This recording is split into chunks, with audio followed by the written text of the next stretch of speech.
This channel does not promote any violent, harmful, or illegal activities. All content provided by this channel is meant for an educational purpose only. বাঁচবেন কেমন করে? আপনি বাঁচবেন কেমন করে? আপনি চান আপনার পরিবার, আপনার বাবা কিংবা আপনার ছেলের নাম হোক চন্দন দাস কিংবা কি দাস, হরগোবিন্দ দাস, আপনি চান? আমি জাস্ট জানতে চাই, হিন্দু যদি রুখতে পারত, হিন্দু যদি নিজের হিন্দু যদি বিন্দুমাত্র প্রতিবাদ সংগঠিত করতে পারত, তাহলে তো অন্তত ভেড়ার মতন, ছাগলের মতো কাটা পড়ত না। সে আজ বলুন কিংবা আজ থেকে 50 বছর আগে ক্যালকাটা কিলিংস বলুন, গ্রেট ক্যালকাটা কিলিংস বলুন, 50 বা যাই হোক, সেই সময় আগে যে এই যে জিনিসটা, দুটো তো একসাথে কোনোটাই করতে পারতো না। না, ভেড়ার মতো কেটেছে, ছাগলের মতো কেটেছে আমাদের। কারণ হিন্দু প্রতিরোধ করতে শেখেনি, Hindu culturally strong, educationally strong, কিন্তু ভাই বাঁচতে তো হবে। তো সেটাই বলছে, মারতে বলিনি, পাল্টা মারতে বলছে। তো আমায় তুমি মেরো না, আমিও তোমায় পাল্টা মারবো না। মোদিজিও তো বলছেন গুলির জবাব গোলায় হবে। তো আমরাও বলছি আমাদের মারলে আমরা পাল্টা মারবো, না মারলে তো কোনো ব্যাপারই নেই। শুনুন, আমি এটা বলবো, হিন্দুরা এমনই, রামচন্দ্র সোনার লঙ্কা, স্বর্ণ লঙ্কা দখল করেছিলেন, রাজত্ব করেননি, কিন্তু লাথি মেরে সেই লঙ্কাকে শুধু সীতাকে নিয়ে ফিরে আসছিলেন। হিন্দুরা এই, আর ওদের ইতিহাসটা দেখুন। সম্বন্ধে যেটা বললেন সেটা উনি বলেছেন যে মমতা বন্দ্যোপাধ্যায়, এটা তো ঠিক যে শুভেন্দু বাবুকে অধিকাংশ ক্ষেত্রে বিধানসভার বাইরে রাখার পরিকল্পনা করা, সাসপেন্ড করে কোনো রকম কিছু করে বাইরে রাখার পরিকল্পনা করা হয়। তার কারণটা কি? আরে মমতা বন্দ্যোপাধ্যায়, এটা তো মানতে হবে, একটা হেরেছিলেন মালিনী ভট্টাচার্যের কাছে।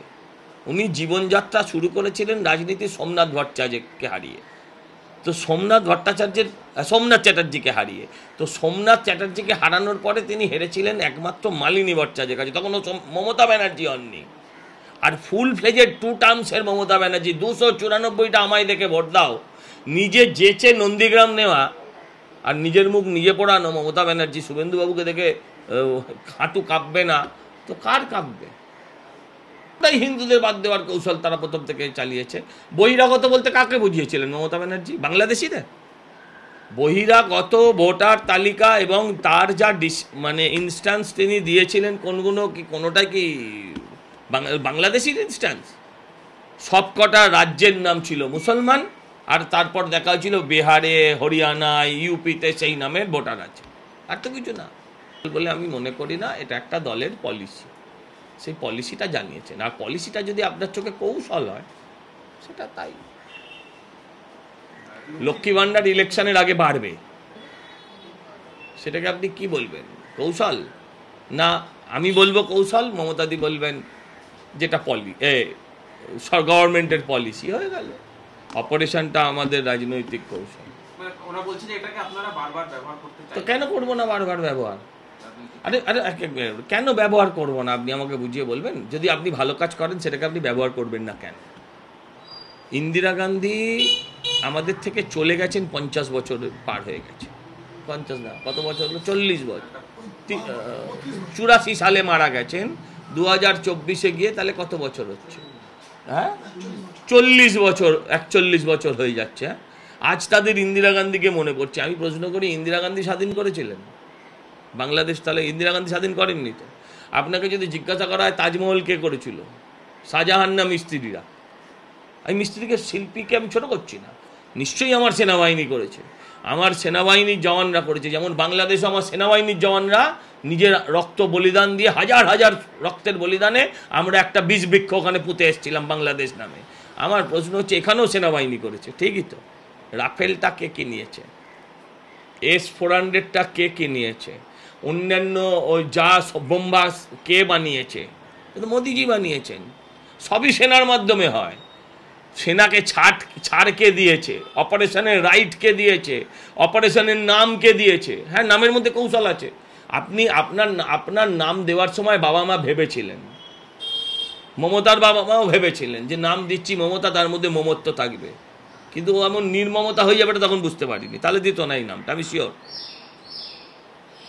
তো সেই সেন্টিমেন্টের সঙ্গে টাচ করেই তো নাম হয়। ভারতবর্ষের নাম সেন্টিমেন্ট ভেবেই হয়, যে কোনো নাম। ইন্ডিয়া জোটের নাম দিয়েছিলেন যখন, তখন সেন্টিমেন্ট ছিল না, তখন আবেগ তৈরি হয়নি। এখানে সিঁদুর নিয়ে আবেগ হলে ফাটে। আর ইন্ডিয়া জোট নাম দিয়েছিলেন যখন, তখন ভারতীয় আবেগটাকে কাজে লাগানোর চেষ্টা করেননি।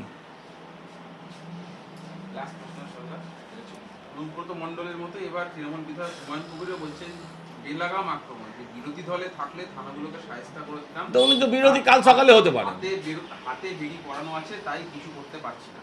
না না, আমার প্রশ্ন হচ্ছে উনি সকালেই, কাল সকাল কেন, আজ দুপুরে একটা প্রেস কনফারেন্স করে দিয়ে তো উনি বিরোধীও হতে পারেন। বিরোধী হবে মানে বিজেপিতে জয়েন করার কথা বলছি না, আমার ওকে চাই না বাবা, 30% কেটে দেওয়ার কথা বলেছে।